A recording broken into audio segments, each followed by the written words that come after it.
cars. 8 head-to-head challenges. The M5, the 911, the Viper and the Lamborghini. The MARCOS, the Caterham, the Noble and the Radical. It's the Fat Cats versus the Small Fries. Last time, the Fat Cat Lamborghini won the highest speed challenge, reaching 189 miles an hour against the Noble's 172. The score then, 2-1. This time, the Fat Cats put up the BMW M5, while the Small Fries are represented by the MARCOS. This time, it's barrel racing. A rodeo-inspired multidisciplinary test that involves the car being thrown around a really tight course as quickly as it can go. It's going to measure acceleration, agility, steering response and braking, all in the one test. Top test driver Duncan is going to be taking these cars to the limit, and the challenge will be judged and timed by Pi Research, leaders in the field of car data monitoring. The M5 first to go then, and off it goes. So the test is to go as fast as possible through the specified route we've set around the bollards. Each car has to keep as tight a line as it can, while obviously going as fast as they can. Once they've done the route, they then need to get back across the finish line as quickly as possible.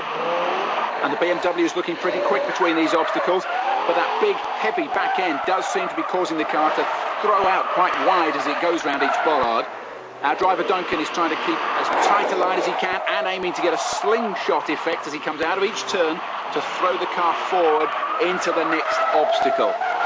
Just the last circle to complete now, and then a charge across the line to come, and the clock stops at 42.2 seconds. So, now for the MARCOS. It has to take exactly the same route around the bollards as the BMW.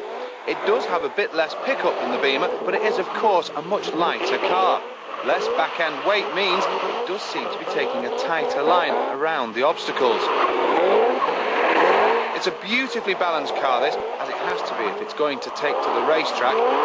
You can see Duncan's finding it much easier to get a tight line than he did with the BMW, and it's really quick on the exits as well.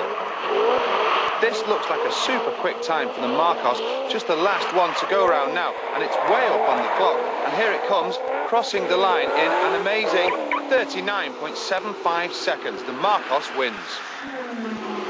And this is how. Just look at what happens when we combine the two runs. The BMW is quicker between each bollard, but it's forced very wide when it tries to get round. The wide line the BMW had to take meant that it actually travelled 75 metres further than the MARCOS had to. So a win for the MARCOS means our scoreboard now reads Fat Cats 2, Small Fries 2. The battle is on. Next time, who can throw the most G's round a tight corner? It's Porsche versus Radical in the Fat Cats Small Fries Challenge.